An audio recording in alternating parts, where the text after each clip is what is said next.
Hello everyone. हमने last video में हमारी जो 6th कविता है ज़रा प्यार से बोलना सीख लीजिए, इसके कवि, उनका परिचय और कविता के बारे में पढ़ा था। इस वीडियो में हम कविता का भावार्थ देखेंगे। तो चलिए स्टार्ट करते हैं। वाणी में शहद घोलना सीख लीजिए, ज़रा प्यार से बोलना सीख लीजिए। इसका भावार्थ है, हे मानव, अपनी वाणी में शहद जैसी मिठास घोलना सीखो, अर्थात मधुर भाषी बनो। तुम दूसरों से मीठे शब्दों में बात करो, जब भी बोलो प्यार से बोलो। यहाँ वाणी का मतलब है भाषा, लीजिए मतलब लीजिए, सीख लीजिए, सीखना।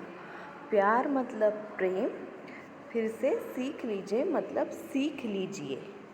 नेक्स्ट पंक्तियाँ। चुप रहने के यारों बड़े फायदे हैं, जुबां वक्त पर खोलना सीख लीजिए। जब आवश्यकता हो तभी बोलो, अनेक अवसरों पर आवश्यकता नहीं होती, फिर भी हम सलाह मशवरा दिया करते हैं। दोस्तों, चुप रहने के अनेक लाभ हैं, जैसे ऊर्जा बचती है, कुछ समय बचता है, उस ऊर्जा और समय को किसी सकारात्मक कार्य में लगाया जा सकता है। यहाँ पर यारों यानी मित्र, फायदे मतलब लाभ, जुबां यानी वाणी, वक्त मतलब समय। नेक्स्ट पंक्तियाँ। कुछ कहने से पहले ज़रा सोचिए, ख्यालों को खुद तोलना सीख लीजिए। किसी को कुछ कहने से पहले अपनी बात पर विचार करना और फिर बोलना सीखो। बोलने से पहले अपने शब्दों को तोलने की आदत लगाओ। यहाँ ख्याल मतलब विचार, तोलना मतलब नापना। नेक्स्ट पंक्तियाँ। तू तड़ाक हो या हो, फिर हो तू मैं, अपने आप को टोकना सीख लीजिए। ऐसा न हो कि आपकी बातें सामने वालों को दुख पहुँचाए। तलवार से हुआ घाव देर सवेर भर ही जाता है, किंतु कटुवानी से हुआ घाव कभी नहीं भरता। इसलिए यदि बातचीत के दौरान वैचारिक मतभेद हो, एक दूसरे पर आरोप प्रत्यारोप की स्थिति उत्पन्न हो, तो अपने आप को टोक कर चुप रहना सीखो। यहाँ तू तड़ाक, तू मैं यानी झगड़ा, टोकना मतलब रोकना, पूछताछ करना। खुद को टोकना सीखने के लिए कवि यहाँ पर हमें कह रहे हैं। नेक्स्ट पंक्तियाँ। पटाखे की तरह फटने से पहले रोशनी के रंग घोलना सीख लीजिए। मित्र, किसी भी परिस्थिति में दूसरे पर क्रोध के स्थान पर प्यार का प्रकाश फैलाना कहीं उचित है कि प्रतिक्रिया में क्रोध ही मिलेगा और बात हाथ से निकल जाएगी।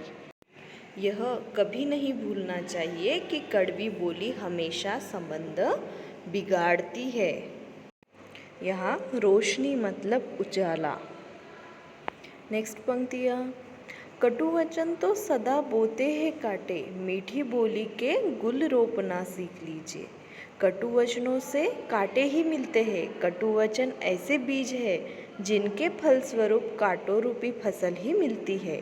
अतः कटुवचनों को त्याग करके मीठी बोली रूपी फूल के पौधे लगाओ। यहाँ कटु मतलब कड़वे, वचन मतलब बोल, गुल यानी फूल, रोपना मतलब पौधे लगाना। Next lines. बात बेबात कोई चुभने लगे तो बदलकर उसे मोड़ना सीख लीजिए। यदि बात करते करते कोई ऐसा प्रसंग आ जाए कि किसी की बात आपको या आपकी बात दूसरों को चुभने लगे, तो बात को प्यार के मोड़ पर लाना सीखो, ताकि वातावरण की कटुता दूर हो जाए। यहाँ पर बेबात मतलब बिना बात। Next lines. ये किसने कहा होठ सी कर के बैठो, ज़रूरत पे मुंह खोलना सीख लीजिए। साथ ही इस बात का भी ध्यान रखना चाहिए कि हमें अनुचित बात पर होठ सीकर यानी चुप भी नहीं बैठना चाहिए। कहीं किसी प्रकार का अन्याय कर रहा हो या अत्याचार हो रहा हो तो उस समय चुप रह जाना भी अन्याय ही होगा। यहाँ बेबात यानी बिना बात, सीकर यानी सिलकर, मुंह खोलना यानी अपनी बात कहना। यहाँ प्रस्तुत इस गज़ल में हमें कवि ने मतलब रमेश दत्त शर्मा जी ने दूसरों के प्रति व्यवहार के बारे में प्रेरणा दी है। उनका मानना है कि हमें प्यार के साथ मधुर वचन बोलना चाहिए, मीठी बोली बोलनी चाहिए, आवश्यकता के समय अवश्य बोलना चाहिए, कुछ भी कहने से पहले अपनी बात पर विचार करना, इन सब गुणों को हमें सीखना चाहिए। ये सारी बातें कवि ने हमें यहाँ पर सिखाई है। तो ये कविता हमारी यहीं पर समाप्त होती है। Thank you.